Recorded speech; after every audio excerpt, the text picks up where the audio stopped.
नमस्ते दोस्तों, मैं हूं हर्ष और आप देख रहे हो पॉडकास्ट विद हर्ष। जहां पर हर हफ्ते में ऐसी कहानी लेकर आता हूं जो आपके दिल को छू जाए और आपको अपने सपने की ओर बढ़ने की हिम्मत दे। आज का एपिसोड बहुत खास होने वाला है क्योंकि आज हमारे साथ एक ऐसे मेहमान है जो कि बहुत बेहतरीन कंटेंट क्रिएटर, एक्टर, सिंगर, जो कि बहुत बेहतरीन इन्फ्लुएंसर भी है। मैं कहता हूं, अगर आपने गणेश चतुर्थी पर भाई भाई गाने पर डांस नहीं किया है तो यकीनन मैं दावे के साथ कह रहा हूं कि आप झूठ बोल रहे हो। जी हाँ, मैं बात कर रहा हूँ बादल भारद्वाज उर्फ बादल भैया की। अब तक की जर्नी कैसी रही और आपको अब तक क्या क्या स्ट्रगल फेस करना पड़ा?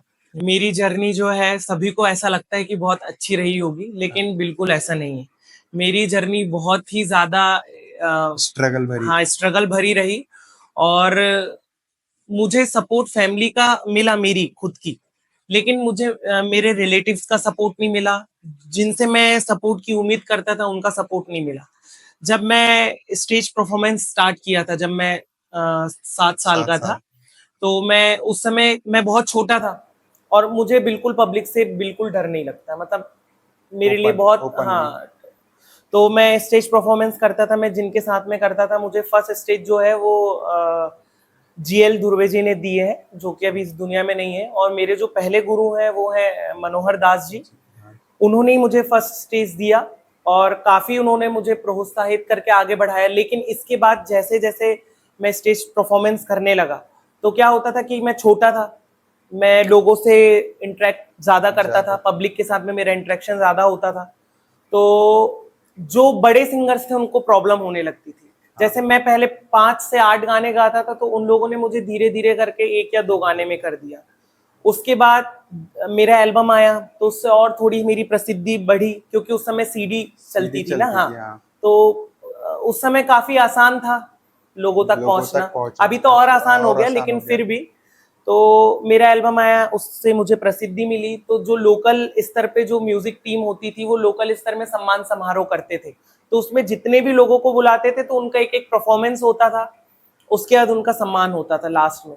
तो वो मुझे बुला लेते थे सुबह 9 बजे। हाँ, सुबह 9 बजे से रात के 9 बजे तक मैं स्टेज के पीछे बैठा रहता था, लेकिन मुझे लेकिन गाने स्टेज का में मौका नहीं, नहीं देते गाने थे। का मौका भी नहीं देते थे, मेरी बेइज्जती करते थे। और फिर मैं वहां से आ जाता था, तो मेरा बहुत मन टूटता था, बहुत बुरा लगता था मुझे। उसके बाद फिर मैंने ऐसे कई बार मतलब फेस किया हूँ फेस ये किया। सारी चीजें। उसके बाद फिर मैं खुद के स्टेज परफॉर्मेंस करने लगा, तो जो मेरे साथ में म्यूजिक टीम वाले थे, हाँ। छिंदवाड़ा जिले छिंदवाड़े के ही की। हैं वो हाँ। लोग। मैं किसी का पर्सनल नाम नहीं नाम लूंगा, नहीं। लेकिन मैं बताना चाहता हूँ क्योंकि सभी को पता होना पता चाहिए जो होना मेरी चाहिए जर्नी है। स्ट्रगल। तो जैसे वो दूसरों से 2,500 रुपए लेते थे ढोलक के, हाँ। तो जैसे हम उनसे कांटेक्ट करते थे, तो वो मुझे डायरेक्ट 7,500 बोलते थे। आपने जैसे बताया कि रिलेटिव का आपके साथ मतलब आपसे वो करते थे कि जैसे आजकल किसी के कोई नया कंटेंट क्रिएटर अगर अपने इस जर्नी में जा रहा है तो रिलेटिव लोग, जैसे मेरे साथ भी कुछ होता है कि भाई तुम्हारा लड़का ऐसा ऐसा कर रहा है, उस पर मतलब फैमिली का ही सपोर्ट चाहिए होता है और रिलेटिव लोगों और फ्रेंड्स का, जिससे कि आप बेहतर होते हो। आपके साथ बिल्कुल। सपोर्ट फ्रेंड्स वगैरह का भी था और कुछ? नहीं, अब मैं बताता हूँ, मुझे पूरी फैमिली, मेरे पूरे रिलेटिव सबका सपोर्ट है, लेकिन हाँ, उसका उस भी टाइम। हाँ। कैसे हुआ वो। हाँ। जब मैं गाना गाता था, तो मेरी मम्मी को बोलते थे मेरे रिलेटिव कि कहाँ इसको गवैया बना रहे हो। हाँ, कि कहाँ ये यही वर्ड गाना यूज स्टेज करते पे, थे, गवैया। कि कहाँ स्टेज पे जाकर गाएगा, हाँ, क्या क्या ये करेगा। प्रदर्शन कर रहा है, क्या ये रहते। गवैया बना रहे हो, रोड छाप बनेगा, कुछ नहीं होता इसमें। फिर भी मैं, मम्मी पापा का सपोर्ट रहता था, वो बोलते थे कुछ नहीं होता बेटा, करो करो करो। फिर मेरा जैसे ही 2014 तक मुझे बहुत स्ट्रगल करना पड़ा। उस बीच में हम लोगों की फाइनेंशियल स्थिति भी बहुत खराब हो गई थी। रीजन ये था कि मेरे पापा पहले डब्ल्यूसीएल में थे, फिर वो मुझे म्यूजिक सिखाने 70 किलोमीटर दूर ले दूर जाते लेकर थे। जाते थे। हाँ, हाँ। 70 किलोमीटर दूर ले जाते डेली थे, अप तो डाउन करते थे। डेली अप डाउन करते थे। सुबह वो 8 बजे ऑफिस जाते थे, वहां से 5 बजे आते थे। 5 बजे के बाद में खाना खाने के बाद मुझे 70 किलोमीटर दूर ले जाते थे, डुंगरिया से भी आगे। हाँ। और उसके बाद फिर वहां से हम लोग 11-12 बजे आते थे, फिर सोते थे, फिर ऑफिस जाते थे। लेकिन इस बीच में किसी राजनीतिक कारण कारण से, से किसी राजनीतिक कारण से पापा का उनको रिजाइन देना रीजन, पड़ा डब्ल्यूसीएल से। तो जॉब छूट गई पापा की। बिल्कुल जॉब छूट गई। उसके बाद हम एकदम जीरो आ गए, हमारे पास बिल्कुल कुछ नहीं था। डब्ल्यूसीएल का क्वार्टर था, वो हमसे खाली करवा लिया गया, और सामान भी हमारे पास कुछ नहीं था। तो हम लोगों के पापा के पास में ओनली 50,000 थे, वो लेके हम लोग छिंदवाड़ा आए, और छिंदवाड़ा में हम लोग किराए के घर से रहते थे। किराए के घर से अब आज इतनी मेहनत करके इतने बड़े मुकाम पर आप वही, पहुंचे। किराए के घर से रहते थे, हमारे घर में कुछ भी नहीं था, हमने 4 थाली, एक स्टोव और सारा कुछ हम लोगों ने लिया, मम्मी बनाती थी खाना, नीचे सोते थे। बहुत मुश्किल हुई, फिर भी मेरी मम्मी के गहने बेचे, मेरे पापा के अंगूठी थी, चेन थी, सब बेच के उन्होंने मेरे म्यूजिक में सपोर्ट किया। उसके बाद फिर धीरे धीरे होता गया, फिर और डाउनफॉल आया, हम एल्बम बनाते गए लेकिन उसका कुछ आउटपुट नहीं निकला। नहीं हाँ, मिला। क्योंकि उस समय ना सीडी का जमाना बंद हो रहा था, धीरे धीरे सीडी प्लेयर बंद होने लगे थे 2013-14 में, और डीवीडी भी बंद होने लगी थी, तो बहुत मुश्किल था फेमस होना। हाँ। फिर पता नहीं अचानक से एक मुझे आइडिया आया कि गणेश भगवान का गाना बनाना चाहिए, तो हम लोगों ने उसको रिकॉर्ड किया, और रिकॉर्ड करने के और उसमें भी एल्बम रिलीज करने में हम बहुत लेट हो गए। क्यूट गणेशा नाम था एल्बम का। वो गणेश जी चतुर्थी के एक दिन पहले एक दिन पहले रिलीज हुआ था, मुझे याद है 25 सितंबर था वो। और उसके दूसरे दिन जब गणेश जी की मूर्ति लेके आ रहे थे लोग, तो मुझे लोगों के फोन आने लगे।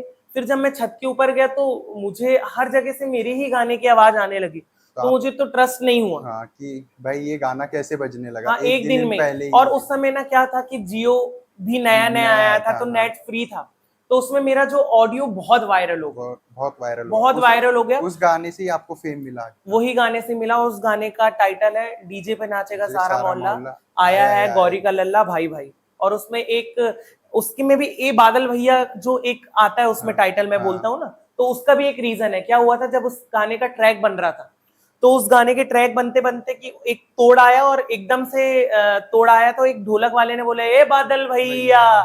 तो वो एक मुझे लगा कि यार ये कुछ नया है, इसको करना चाहिए ट्राई। फिर मैंने किया, फिर मेरे बाद भी काफी सारे सिंगर ने उसको कॉपी करके हाँ अपना अपना टाइटल बनाया। हाँ, रिमिक्स बहुत सारे बने और काफी हिट रहा। तो वही बता रहा था रिलेटिव का, तो जैसे ही मेरा गाना हिट हुआ, जो रिलेटिव बोलते थे कहाँ गवैया बना रहे हो, क्या कर रहे हो, तो अब वो रिलेटिव बोलते हैं ये मेरा भांजा है, ये मेरा भतीजा है, ये मेरा बड़ा भाई है, ये मेरा छोटा भाई है, ये मेरे दोस्त का बेटा है। मतलब सब ने रिश्ते बना लिए, मैं जिनको नहीं भी जानता हूँ वो भी मेरे रिश्तेदार बन गए। तो बस यही चीज है, अचीवमेंट हासिल होने के बाद रिलेटिव ऑटोमेटिकली जुड़ जाते हैं, जो बोलते हैं कि भाई ये क्या कर रहा है, क्या करेगा, इससे अच्छा इसको पढ़ाई लिखाई में आगे बढ़ाते। वही हाँ। मेरा ऐसा था कि मेरे को पढ़ना भी था, तो मेरी पढ़ाई में मेरा केमिस्ट्री से एमएससी क्लियर है। हाँ, एमएससी कंप्लीट है केमिस्ट्री से, और बी फार्मा भी मैंने किया है, और म्यूजिक से मेरा अभी एमए चल रहा है। मतलब आप सिर्फ म्यूजिक में ही नहीं, पढ़ाई में भी बहुत दिलचस्पी लेते थे? हाँ, पढ़ाई मैं करता था क्योंकि मेरी मम्मी की इच्छा थी कि मैं पढूं, चाहे मैं कुछ भी करूं। अभी तो मम्मी पापा दोनों खुश है? बहुत खुश रहते हैं, कोई दिक्कत नहीं है, सब चल रहा है कि बेटा मतलब आगे बढ़ रहा है। हाँ, तो बस मैं सभी जितने भी लोग स्ट्रगल कर रहे हैं उनके लिए एक बात कहना चाहूंगा कि लगन के पांव थककर कभी चूर नहीं होते, और द्वार उपलब्धियों के कभी दूर नहीं होते। जिसने अपने हौसलों का कद बढ़ा लिया उसके लिए कभी खट्टे अंगूर नहीं होते। देखो, जब आप आगे बढ़ते हो तो आपके सामने बहुत सारी कठिनाइयां आती है, बहुत अप एंड डाउन आते हैं, और एक समय ऐसा भी आता है कि जिस समय आपको लगता है कि आप ब्रेक कर दो, सारी चीज, अब कुछ भी नहीं हो सकता। लेकिन उसी समय यदि आपने थोड़ा सा पावर करके अपने आप को पुश कर लिए ना, तो फिर बस आप आगे ही बढ़ते चले जाओ। ये आपने बहुत मोटिवेशनल बात की। इससे लोग सीख सकते हैं कि एक वो लड़का जो गांव से उठा और आज इतनी बड़ी उपलब्धियां हासिल कर रहा है। वही, और मैं तो कभी सपने में भी नहीं सोच सकता था, मैं जो अभी चीजें, मतलब मैंने स्टूडियो बनाया या जो भी चीजें हैं, पर वो होते हैं सपने साकार। बस इतना है कि सपनों के लिए आपको मेहनत करना पड़ेगा। अब मेरा इससे रिलेटिव ही नेक्स्ट क्वेश्चन है कि आपका एमपी छत्तीसगढ़ का सबसे हाईटेक स्टूडियो श्रेयांश स्टूडियो, जो आपने छिंदवाड़ा में ही क्यों ओपन किया, और इसको खोलने के पीछे आपकी क्या मानसिकता थी? देखो, मेरे स्टूडियो का नाम है श्रेयॉन स्टूडियो, और अभी उसका नाम बदलने वाला है। जो पहले श्रेयॉन म्यूजिक श्रेयॉन स्टूडियो था, अभी उसका नाम होने वाला है बादल भारद्वाज स्टूडियो। तो अब जो नेक्स्ट टाइम आप देखेंगे उसको, तो बादल भारद्वाज स्टूडियो नाम से देखेंगे। उसकी खोलने की वजह ये थी कि जितना स्ट्रगल मुझे करना पड़ा, जितने ज्यादा पैसे मुझसे लूटे गए, तो मैं नहीं चाहता हूँ कि जो टैलेंटेड आर्टिस्ट है उसके पास पैसा नहीं है तो वो ना आगे बढ़ पाए। तो मैंने ये स्टूडियो छिंदवाड़ा में इसलिए ओपन किया क्योंकि हमारे छिंदवाड़ा जिले में काफी ज्यादा अच्छे और टैलेंटेड आर्टिस्ट हैं। खास करके हमारे यहाँ पर जो गोंडी संस्कृति है उसमें भी बहुत अच्छे अच्छे आर्टिस्ट हैं। गोंडी इंडस्ट्री भी आगे बढ़ रही है और मैं चाहता था कि हमारे यहाँ का जो लोक संगीत है, हमारे यहाँ की जो लोक बोली है, वो हिंदुस्तान ही नहीं देश और विदेश में भी ख्याति प्राप्त करे। और ऐसा नहीं है कि कर नहीं रहे, अभी भी ख्याति प्राप्त कर रहे हैं। हमारे यहाँ के कुछ गोंडी आर्टिस्ट हैं जो विदेश में भी जाके हमारे छिंदवाड़ा का नाम रोशन कर चुके हैं। आपका इसके पीछे खोलने का मोटिव क्या था? खोलने का मोटिव ये था कि यहाँ के जो टैलेंटेड आर्टिस्ट हैं उनको मैं एक स्टेज दे सकूं और छिंदवाड़ा में ही रहते रहते वो वर्ल्ड के 180 ऑडियो प्लेटफॉर्म में आ सके, साथ में उनका वीडियो रिलीज हो सके और विश्व पटल में वो अपना नाम रोशन कर सके। अब क्या होता है कि जैसे कुछ भी मुझे भी रिकॉर्ड करना रहता था तो मुझे आसपास में जबलपुर, रायपुर, चेन्नई, हैदराबाद, मुंबई, दिल्ली या आसपास के या बड़े शहर की ओर जाना पड़ता था। और वहां जाते थे तो हमारे आने जाने में बहुत पैसे लगते थे, वहां पर हर चीज बहुत महंगी है। जो स्टूडियो अभी हमारे यहाँ पर है जिसके हम 700 रुपए घंटे लेते हैं, हाँ। वो स्टूडियो मुंबई में, दिल्ली में और बड़ी सिटी में 2800 रुपए से 3000 रुपए घंटे है। सेम इक्विपमेंट है, सेम हर चीज है। इसीलिए आपने खोला कि छिंदवाड़ा के लोगों को ही छिंदवाड़ा में हाँ, मौका मिल जाए। बिल्कुल मौका मिले। और एमपी में है तो छिंदवाड़ा और हृदय स्थल है, तो आसपास के जो जिले के लोग हैं वो भी आए, इसका लाभ उठाएं। और हमारे स्टूडियो में हम लोग एक चीज और भी करते हैं सॉरी, जो टैलेंटेड आर्टिस्ट है और उनके पास कुछ पैसे नहीं है तो उनको हम फ्री ऑफ कॉस्ट हमारे स्टूडियो से ऑडियो रिकॉर्ड करते हैं, वीडियो रिकॉर्ड करते हैं। और जो हमारा म्यूजिक चैनल है, भैया ऐसी कुछ बातें हुई होगी अब तक जो आपको हर्ट करती हो, या ऐसी कुछ बातें जो आपको प्राउड फील करवाती है, उसके बारे में कुछ बताइए। हाँ, ऐसी कुछ बातें हैं। अभी बीच में कुछ समय पहले फ्रेंड्स में कुछ मिसअंडरस्टैंडिंग हो गई थी। तो एक काफी नामी व्यक्ति हैं, उन्होंने मुझसे एक चीज बोली थी, जबकि वो बहुत एक छोटी सी मिसअंडरस्टैंडिंग थी। मैं सिर्फ वो बात बता रहा हूँ जो उन्होंने बोली थी। उन्होंने मुझे बोली थी कि जब आप हमारे समकक्ष नहीं हो तो आप हमारी बात मत किया करो, जबकि मैंने उनकी कोई बात नहीं किया था। लेकिन इस बात का आंसर जरूर वक्त देगा। वक्त बताता है, बिल्कुल। वक्त देखकर नहीं आता। वक्त जब किसी का आता है तो बोलने की जरूरत नहीं पड़ती। बिल्कुल। और प्राउड तो मुझे एक बात से हमेशा होता है कि मेरे मम्मी पापा हमेशा मेरे साथ में रहते हैं। और वो जब भी मैं, क्योंकि डिमोटिवेट होता हूँ, जैसे मैंने कोई सॉन्ग बनाया वो हिट नहीं हुआ या उसके व्यूज नहीं आए, या हमने कुछ स्टोरी बनाए उसके व्यू नहीं आए, तो मैं बहुत डिमोटिवेट हो जाता हूँ। तो मेरे पापा हमेशा बोलते हैं कुछ नहीं होता, एक दिन जरूर होगा और होगा ही। ऐसा कौन सा गाना है जो इस पर आपने बहुत मेहनत की बट वो उतना ज्यादा चला नहीं? मेरे एक सॉन्ग है पंजाबी, फोटोशूट, उसके लिए हम लोगों ने काफी मेहनत किए थे, काफी अच्छे से शूट किए थे। उसका म्यूजिक भी बहुत मेहनत से बना था, रात रात भर जाग के बनाए थे हम लोगों ने। तो उसके जितना मैंने एक्सपेक्ट किया था उतने उसके व्यूज नहीं आए, लेकिन हाँ, भविष्य में जरूर आएंगे, ऐसी कामना करता हूं। लगा नहीं कभी करियर में ऐसा लगा कि नहीं, यहाँ पर मैंने मेहनत की, बस यहाँ पर आगे नहीं बढ़ पा रहा हूँ, या करियर को मतलब बंद करने का सोचा? ऐसा तो मैं आपको बताता हूँ, मेरे हर रात मेरे मन में आता है कि मैं अब ये बंद कर देता हूँ, नहीं करता हूँ। लेकिन जब मैं सुबह उठता हूँ तो एक फिर से नई एनर्जी रहती है और मन में विश्वास रहता है कि आज नहीं तो कल, कल नहीं तो। जैसे बादल भैया, आपकी फैमिली मेंबर्स में से हम सागर भैया को तो ब्लॉग्स के कारण जानते ही है, इसके अलावा कौन से फैमिली मेंबर्स और हैं? मेरे पापा हैं, मम्मी है, सागर को आप जानते हैं। मेरी दादी थी, उनका 1 मंथ पहले ही देहांत हुआ है। हम लोग उनसे बहुत ज्यादा कनेक्टेड थे, सब कुछ उनके जाने से बहुत बिगड़ गया। और मेरे एक डॉगी है, शेरा नाम है उसका, गोल्डन रिट्रीवर है। और फिर मेरी फैमिली लाइक जो पर्सन्स है, जैसे खुशी मेरी कजिन सिस्टर है, वो हम लोगों के साथ में ही रहती है। वैभव, वो मेरा फैमिली मेंबर ही है। और अंकुश है, और बहुत सारे जो मतलब फैमिली नहीं है लेकिन वो फैमिली से भी बढ़कर है, साथ में है, मतलब फैमिली में साथ में ही रहते। फैमिली आपकी बड़ी है या छोटी है? ऐसे तो हमारी फैमिली बहुत बड़ी है, भारद्वाज फैमिली छिंदवाड़ा में। और सारे लोग अपने अपने, मतलब जो मेरे भाई बहन है, कजिन्स है, वो सब अपने अपनी जगह में, कुछ जिस फील्ड में वो लोग हैं उसका वो लोग सभी बेस्ट कर रहे हैं। हमारी फैमिली में अप्रोक्स छिंदवाड़ा में 200 पीपल्स होंगे, पूरे कुटुंब में। हाँ, और फैमिली हमारी न्यूक्लियर है, क्योंकि घर में मम्मी पापा, मैं, भाई सब बस। हमने आपके ब्लॉग्स में देखा है कि आप फ्रेंड्स लोगों के साथ बहुत एंजॉय करते हो, घूमते फिरते हो, तो आप अपने फ्रेंड्स सर्कल के बारे में कुछ बताइए। मैं मेरे फ्रेंड सर्कल के बारे में यही बोलना चाहूँगा कि जब मैं स्टार्ट किया था गाने की, है ना, तो उस समय मैं मेरे सारे दोस्तों से थोड़ा कट ऑफ हो गया था। क्यों? क्योंकि मेरे करियर पे मैं करियर ज़्यादा पे फोकस। ध्यान देने लगा था। फिर 2023 में मैं गरबा, क्योंकि मैं उस समय गरबा में भी मुझे शौक है करने का, तो गरबा करने के लिए मैं एक क्लास ज्वाइन किया, तो वहाँ पर मेरे बहुत सारे अच्छे फ्रेंड्स बने और वो लोग बहुत अच्छे हैं। और उन लोगों के मेरी लाइफ में आने से मेरी लाइफ एकदम चेंज हो गई। मैं घर से बाहर नहीं निकलता था क्योंकि मैं सिर्फ मेरे काम पे ही ध्यान देता था। लेकिन फिर मैं धीरे धीरे धीरे उनके साथ में घूमना फिरना स्टार्ट किया। हम लोग ब्लॉग बनाते हैं, बहुत मस्ती करते हैं। और बस फिर अभी क्या हुआ कि अभी सभी लोग अपने अपने काम करने के कारण बिजी बाहर चले गए, बिजी हो गए। तो अभी फिर से हमारा फ्रेंड्स ग्रुप जो है वो सब बाहर है।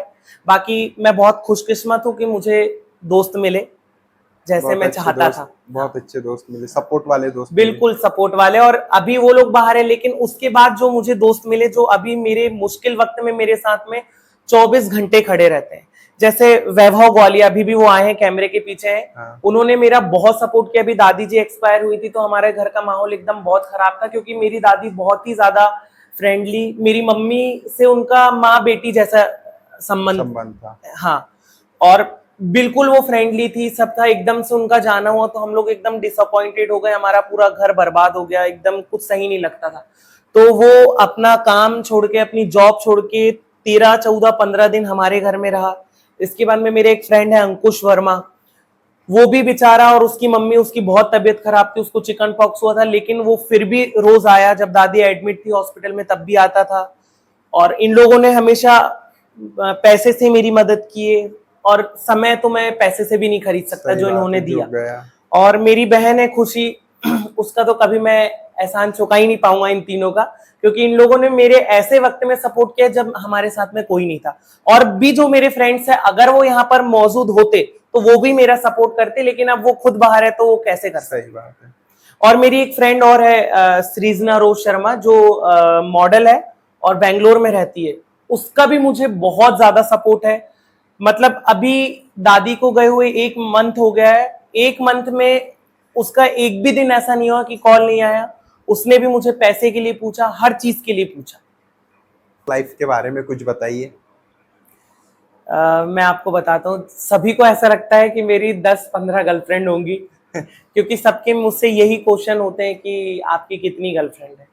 और जैसे अभी मेरी शादी की भी बात चल रही है ना, तो हम लड़की देखने जाते हैं, तो लड़की का भी सबसे पहला क्वेश्चन यही होता है कि आप इतनी ग्लैमरस लाइफ में रहते हो, इतना लड़कियों से मिलते जुलते हो, उनके साथ में काम करते हो, तो आपकी तो गर्लफ्रेंड्स होंगी। और आप उसी फील्ड में शादी क्यों नहीं करते?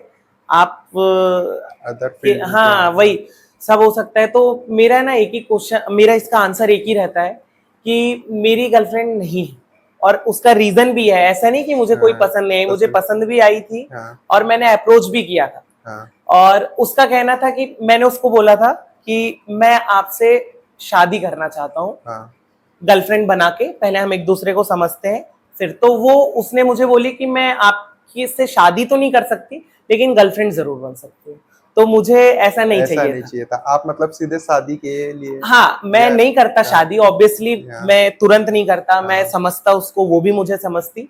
बट हाँ, और वो भी कंटेंट क्रिएशन करती है, वो समझ जाएगी ये व्लॉग देख, सॉरी, ये पॉडकास्ट देख के। बट हाँ, वो भी अभी रहती साथ में, तो वो भी हमारे साथ ग्रो करती। लेकिन हाँ, अभी भी वो बहुत अच्छा कर रही है और अच्छा करेगी। भैया, आप भूतों पर विश्वास करते हो, या आपके साथ कभी कोई घटना हुई है जिससे आपको डर लगा हो? देखो, मैं भूतों पे विश्वास नहीं करता हूँ, बट हाँ, एक ऐसा पैरानॉर्मल इंसिडेंट हुआ है। मैं जब क्लास 9th में था, सॉरी 8th में था, मैं परासिया में रहते थे हम लोग। हम लोगों का WCL का क्वार्टर था बहुत बड़ा। और वहां पर पीछे पीपल का भी पेड़ था। और उस समय जो पितृपक्ष, समझते हो ना? हाँ, पितृपक्ष। हाँ, जो गणेश जी के बाद आते 15 दिन, जिसमें हम पितृ को खाना खिलाते हैं, बुलाते हैं। तो उसमें क्या हुआ था, पितृपक्ष का समय चल रहा था। तो उसमें मैंने क्या किया था, मेरे घर में इन्वेटर था, लाइट बहुत गोल होती थी परासिया में। तो इन्वर्टर की बैटरी लो हो गई थी, तो हमारे यहाँ पर बहुत सारी मोमबत्ती थी। तो मैंने क्या किया, पूरे घर की जितने भी खिड़की दरवाजे थे सब में कैंडल जला के रख दिया। और जहां मैं बीच वाले रूम पे था तो वहां पर भी मैंने ऐसा गोला बनाया एक कैंडल का, और उसके बीच में बैठ गया। और मेरी मम्मी बस थी घर में, मेरे दादी पापा और सागर छिंदवाड़ा आए हुए थे किसी काम से। तो मैंने बीच में बैठ गया और मैंने बोला कि अगर पितृ होते होंगे तो सही में आए। और पता है, मतलब सच बता रहा हूँ, ये मैं पहले विश्वास नहीं करता था और अभी भी नहीं होता है मेरे को विश्वास, लेकिन ऐसा हुआ था। मेरे घर के पूरे खिड़की दरवाजे अपने आप हिलने लगे और मैं और मेरी मम्मी घर से भाग गए। और बाजू में सही में भाग गए भाई, दरवाजा खोल के जस्ट बाजू में मेरी दादी की मम्मी रहती थी, उनके यहाँ पर हम लोग जाके बैठे रहे। फिर जब 11:30 बजे रात में मेरे पापा सागर और दादी आए, तब हम लोग ने उनको बताया कि ऐसा ऐसा हुआ। फिर हम लोग गए घर में। फिर उस समय तो कुछ नहीं हो रहा था, लेकिन हाँ मतलब मैंने ऐसा देखा हूँ। आपको डर लगा? फैमिली वालों ने चिल्लाया नहीं कि चिल्लाए ना कि ये क्या करते हो नौटंकी, पर ऐसा हुआ था मतलब। और हवा नहीं चल रही थी, फिर भी पूरे दरवाजे खिड़की हिले। मतलब आपको तब से ये बिलीव होने लगा कि नहीं, कुछ ना कुछ तो होता है। हाँ कुछ तो होता है, लेकिन कुछ तो होता है, लेकिन भूत पे अभी भरोसा नहीं है मेरे को, क्योंकि मैं देखना चाहता हूँ लेकिन आज तक दिखा नहीं मेरे को। दिखे भी नहीं भूत तो वही तो मुझे देखना है, लेकिन भूत को देखना है बिल्कुल। और उसके लिए छिंदवाड़ा में भी एक है भूतिया बंगला। हाँ है एक भूतिया बंगला, उस पे भी हम लोग रात में मेरे दोस्तों के साथ में 12:30-1 बजे रात में हम लोग गए। हमने बहुत कोशिश किए कि भूत आए। बहुत सारी यूट्यूब में देख के जो वो होते हैं वीडियोस होते हैं, मतलब कि कुछ कुछ होता है कि ऐसे करने से ऐसा होता है, नींबू और सारा कुछ वैसा करके भी देखे, लेकिन आज तक भूत नहीं आया ना हमको दिखा। मतलब बादल भैया बहुत मजबूत दिल वाले, जिसको भूत का सामना करना है। हाँ मुझे देखना है भूत। भूतों की तो बात हो गई भैया, जैसे हमको पता चल गया कि बादल भैया भूतों से नहीं डरते, लेकिन कुछ फनी मोमेंट हुआ हो उसके बारे में कुछ बताइए, जिस पर आपको बहुत मजा आता हो या जिसको देखकर आप बहुत हंसते हो अभी। देखो मजा तो नहीं आया था मेरे को फनी इंसिडेंट में, क्योंकि जो मेरे साथ हुआ वो दुनिया में किसी के साथ नहीं हुआ, ना हो सकता। क्या होता था, थोड़ी सी वियर्ड बात है लेकिन मैं बताता हूँ, ठीक है। जब मैं छोटा था, है ना, 6th क्लास में था या 5th क्लास में था, 5th या 6th में ही था, तो उस समय हाथी आते थे। हाथी, हाँ, जो है ना, हाँ, जो बैठ के घुमाते थे। हाँ, तो मैं मेरी मम्मी से बोलता था, बहुत जिद करता था कि मेरे को हाथी में बिठा लो, ठीक है। तो वो बिठालते भी थे, 25 रुपए लगते थे उस समय, मेरे को याद है। हाँ तो फिर एक मैं हमेशा मम्मी से पूछता था कि मम्मी हाथी पाता होगा तो कितनी आवाज आती होगी, है ना, या कैसी आवाज आती होगी, या कैसा होता होगा। तो मेरी मम्मी ना मेरे को बहुत मारती थी और डांटती थी कि कैसी बात करता है बेवकूफ जैसी। तो फिर एक दिन ना सही में मेरे कॉलोनी में हाथी आया और मैंने उसको उस पे बैठने के लिए बहुत जिद किया, ठीक है। तो फिर मम्मी ने बोली कि ठीक है 25 रुपए दी कि जा बैठ जाओ। और हम जहाँ रहते थे वहां पर एक मंदिर था, दुर्गा मंदिर, उसके सामने पूरा गोल था। तो पूरी कॉलोनी के बच्चे वहां पर थे, सभी लोग थे। और मैं भी वहां गया, मैंने भी नंबर लगाया। मेरा जैसी नंबर आया तो मैं ना मतलब सब सूढ़ के साइड से चढ़ रहे थे, ठीक है। और वो बैठे ही नहीं नीचे, बैठा ही नहीं। हाँ, और मैं थोड़ा मोटा था ना, बहुत हेल्दी था। मैं पीछे साइड से बैठने के लिए हुआ, तो उसने ना उसकी पूंछ से मैं चढ़ने लगा ऊपर, और जैसे ही मैं चढ़ने वाला था तो उसने मेरे मुंह में फार्ट कर दिया। और इतनी जोर से किया कि पूरी कॉलोनी में आवाज आई और मैं नीचे गिर गया। आपके साथ मतलब वो किस्सा हो ही गया, जो वो हो गया। और मैं बता नहीं सकता, इतना पावरफुल था और इतनी गंदी आवाज थी, कभी नहीं बता सकता मैं। बहुत ही गंदी, और आवाज भी इतनी तेज की क्या बताओ, सही में बम फट गया हुआ ऐसा लगा। जैसा आप चाहते थे वो बिल्कुल आपके साथ हुआ। अभी जो हमारे कैमरामैन है वो भी हंसते हंसते कैमरा हिला चुके हैं, क्योंकि सही में ऐसा ना कभी किसी के साथ हो सकता है ना हुआ है। तो हाथी ने मेरे मुंह में बांधा है, जैसा आप और बहुत बुरी तरीके से। अरे भैया बहुत, और पूरी कॉलोनी ने मेरे ऊपर हंसी। मैंने मम्मी को जाके रोते रोते बोला, मम्मी मेरे ऊपर हाथी ने बांध दिया। तो मेरी मम्मी ने बोली और पूछेगा, जैसा बोलते हैं वैसा हो जाता है। अब लो बड़ा टूरिज्म में होम स्टे का हुआ है। बहुत सारे अभी आसपास के जो छोटे छोटे गांव हैं वहां पर होम स्टे बनाए गए हैं, और देश विदेश से लोग वहां पर आ रहे हैं, और हमारे छिंदवाड़ा जिले को बढ़ोतरी मिल रही है, जो कि वैक्सीनेशन अवेयरनेस के लिए बनाई गई थी गवर्नमेंट के साइड से, है ना। तो उसमें मेरा दीनू नाम था कैरेक्टर का, और मेरे उसमें तकिया कलाम था जो काफी फेमस हुआ, कच्ची फंसा के। अभी उसके बाद भी मैंने एक वेब सीरीज की है जो अभी लॉन्च नहीं हुई है, और अभी भी एक अपकमिंग प्रोजेक्ट है जिसका नाम है अरावनी द किन्नर फाइल्स। उसमें किन्नरों के बारे में हम लोग पूरी रियलिटी बताने वाले हैं, क्योंकि आप हो या मैं हूं या यहाँ पर जितने लोग मौजूद हैं, वो सब किन्नरों के नाम से कहीं ना कहीं थोड़ा सा झेपते हैं। हाँ। जो कि गलत है। हम उनकी रियलिटी नहीं जानते और हम उनको उनकी बिना रियलिटी जाने हम उन पे दोष लगाते हैं, या हम उनको गलत समझते हैं, या हम उनसे दूर भागते हैं, जबकि बिल्कुल ऐसा नहीं है। जब वो हमारी वेब सीरीज आएगी तब आप उसमें देखिएगा कि उनकी कितनी कठिनाई है और उनका जीवन कितनी कठिनाइयों से भरा हुआ है। हमको जैसे कोई कुछ भी हमारी एक छाप रख देता है तो हम लोग उससे कितने ज्यादा डिसअपॉइंट होते हैं, कितना ज्यादा हमको दर्द होता है।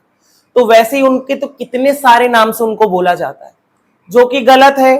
ठीक है भाई, भगवान ने उनको ऐसा बनाया और उनको तो भगवान का रूप ही मानते हैं डायरेक्टली।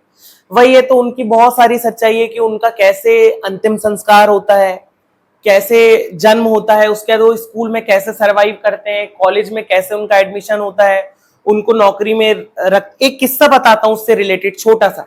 एक हमारे यहाँ की काफी फेमस किन्नर है, उनका इंसिडेंट है ये, और वो काफी पढ़ी लिखी है, उनको बहुत मुश्किल हुई, कॉलेज में एडमिशन नहीं मिल रहा था, मिल गया उनके। वो फिर क्या हुआ कि अब उनको तो भाई मांगने से पैसा मिलता है, वो कुछ करेंगे तो नहीं होगा, तो उन्होंने ना क्या कि उनको बिल्कुल मांगना अच्छा नहीं लगता है, तो उन्होंने एक अपना ठेला खोला, उसमें उन्होंने समोसे की दुकान लगाई। समोसे की दुकान लगाने के बाद वो समोसा बेचने लगी, तो उनका समोसा किसी ने भी नहीं खरीदा। इतना ज्यादा हेट होता है। हाँ, उनसे छुआछूत करते हैं लोग, किसी ने भी नहीं समोसा खरीदा। वो बेचारी ने थक हार के बंद कर दी समोसा। उसके बाद उनको फिर से मांगने का काम करना पड़ा, तो वो इत्तेफाक से उनके प्रोफेसर की ही कॉलोनी पहुंच गए, उनके प्रोफेसर क्या ही मांगने चली गई, और खटखटाई दरवाजा तो उनके प्रोफेसर मिले सामने।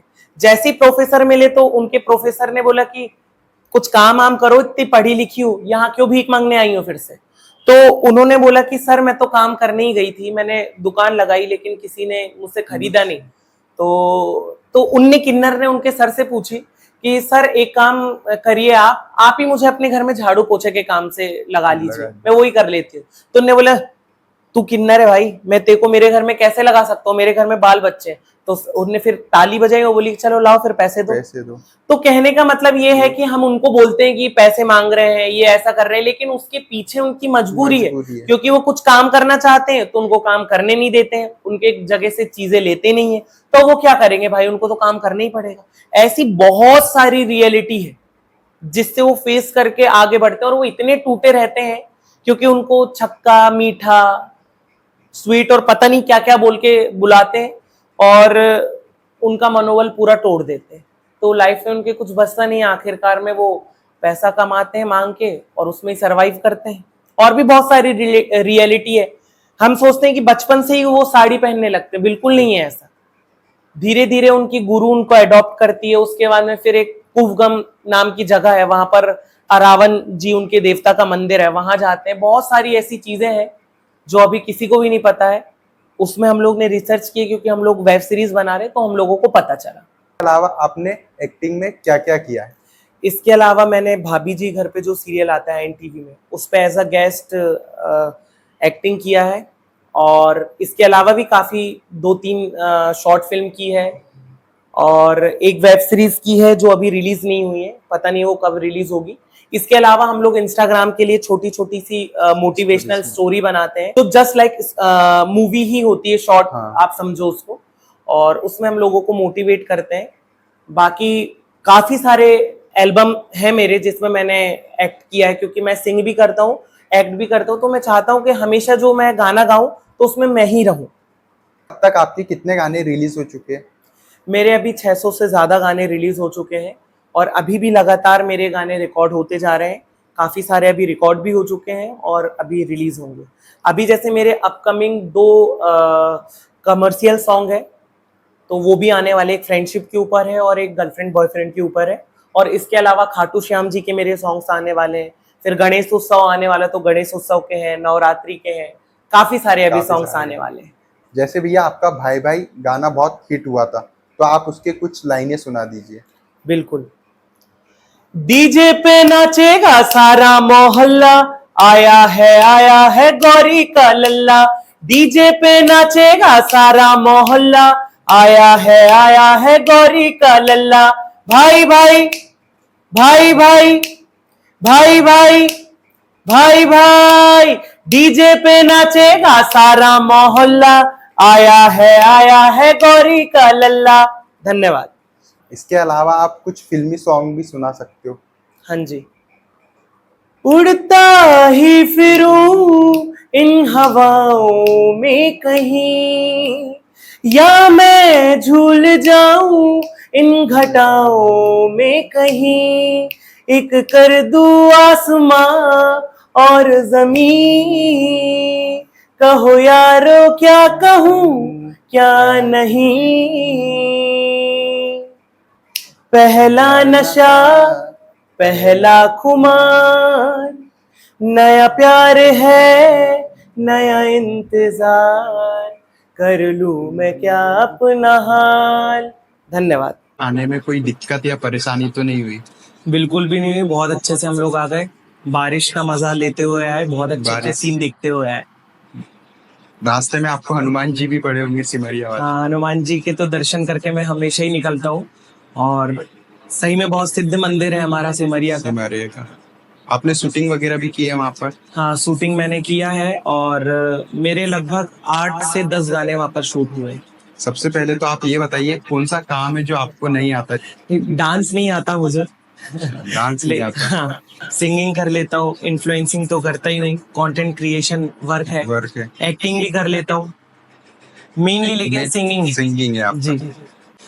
मेरा बचपन ठीक ठाक था, और मेरी संगीत में रुचि ऐसे आई है कि जैसे हमारे मोहल्लों में, कॉलोनी में आंटी लोग गाना गाते हैं, है ना। हाँ। तो वैसे ही सावन का महीना चल रहा था, और आंटी लोग सॉन्ग गा रही थी, और मेरे घर में भी जैसे उस समय टेप चलता था, कैसेट। हाँ, कैसेट। तो उसमें गाने बजते थे, तो हमेशा मैं उसके साथ में गुनगुनाने लगता था। जैसे वो लोग भजन गाते थे, तो मैं बाहर से मंदिर के सुनता था गाने।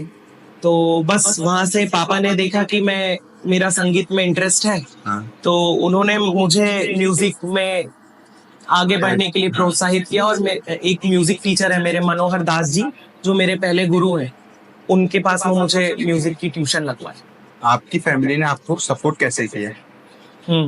मेरी फैमिली का तो मुझे शुरू से सपोर्ट रहा, क्योंकि उन्हीं ने मुझे म्यूजिक की ट्यूशन लगवाए थे। और मतलब बाकी पेरेंट्स जैसे मेरे पेरेंट्स नहीं है, और मैं सभी पेरेंट्स की रिस्पेक्ट करता हूँ, सभी बहुत अच्छे होते हैं, बट हाँ, मेरे पेरेंट्स ने मुझे जिस चीज में रुचि थी उसी चीज में आगे बढ़ाया। बस उनका एक कहना था कि तुम म्यूजिक करो, तुमको जिस चीज में इंटरेस्ट है वो करो, लेकिन साथ में पढ़ाई नहीं छोड़नी। तो मैंने पढ़ाई के साथ साथ म्यूजिक की हाँ कोचिंग ली, और जब मैं 8 साल का था तब से मतलब मेरे एल्बम आना स्टार्ट हुए, और जब 7 साल का था तब से मैं स्टेज परफॉर्मेंस करता हूँ। अच्छा, आपकी फर्स्ट परफॉर्मेंस कब हुई थी? मेरी फर्स्ट परफॉर्मेंस, देखो, मेरा फर्स्ट एल्बम तो जब मैं 8 साल का था तब आया था, लेकिन मैंने गाना गाया था, एक गाना है फोक हमारे यहाँ का, क्योंकि मैं भक्ति गीत ही गाता था। तो एक सॉन्ग है शेर का है वो, तो हमारे यहाँ के फोक लैंग्वेज में, तो वो मैंने गाया था। उसका नाम है ठुमक ठुमक के आगोरी, मोरी मैया तो शेर आगो जी। ये सॉन्ग तो सुना हुआ है। हाँ, ये काफी पुराना अपने यहाँ का फोक सॉन्ग है, तो ये गाया था मैंने स्टेज में फर्स्ट टाइम। इसके अलावा आपकी स्कूल लाइफ, कॉलेज लाइफ के बारे में कुछ बताना चाहो? हाँ, मेरी स्कूल लाइफ ऐसी है कि मैं 8th क्लास तक परासिया में पढ़ा हूँ। उसके बाद मैं छिंदवाड़ा में आया था, तो मॉडल पब्लिक स्कूल में मैंने पढ़ा है छिंदवाड़ा में 12th तक। और मेरे स्कूल में भी मुझे बहुत सपोर्ट करते थे, क्योंकि मैं स्कूल के साइड से भी कंपटीशन में जाता था म्यूजिक के, और काफी बार हमने स्कूल का जो नाम है वो मध्य प्रदेश में हाँ अव्वल दर्जे में लाया है। और स्कूल में भी काफी सपोर्ट करते थे, क्योंकि मेरे शोज रहते थे तो मुझे जाना रहता था। तो बस सर इतना बोलते थे, बेटा पढ़ाई में नंबर कम नहीं होना चाहिए, बाकी करो कोई प्रॉब्लम नहीं। मुझे हाफ डे भी दे देते थे, बहुत सपोर्ट तो बहुत था स्कूल से भी सपोर्ट, फैमिली से भी सपोर्ट। हाँ, और कॉलेज से भी सब। फ्रेंड्स वगैरह के कोई किस्से बताओ आप स्कूल के। स्कूल में वैसे तो मुझे बंक करने की जरूरत नहीं पड़ती थी, हाँ। लेकिन हाँ एक बार हम लोगों ने सारे 12th क्लास में थे, तो हम लोग ने सबने एक साथ बंक किया था। तो उसमें ऐसा था कि हमारे स्कूल की छत थी, तो हाँ। छत से हम लोगों ने पहले, एक हमारा फ्रेंड बाहर गया और एक फीमेल फ्रेंड, मतलब दोनों, और छत से तीसरी मंजिल से हम लोगों ने सबने बैग फेंके और लंच जैसे ही हुआ सारे गायब। सारे गायब। आपको स्पोर्ट्स पे किस पे रुचि है? मुझे क्रिकेट में। क्रिकेट में आपको बॉलिंग करना पसंद है कि बैटिंग करना पसंद है? मुझे बैटिंग। बैटिंग। आप किसके फैन हो? विराट कोहली, MS धोनी, इस टाइप? मैं विराट कोहली सर और MS धोनी सर दोनों का फैन। बहुत अच्छी बात है। हम भी, मतलब आइडियल यही होते हैं आजकल के युवाओं के लिए। बिल्कुल। सचिन तेंदुलकर जी भी हैं। हाँ, सचिन तेंदुलकर, बट हमने सचिन को उतना ज्यादा नहीं देखा, इसीलिए हम विराट कोहली को ही देखते हुए आए। आप IPL तो देखते ही होंगे जी। IPL में आपकी फेवरेट टीम कौन सी है? RCB और CSK भी है, लेकिन RCB।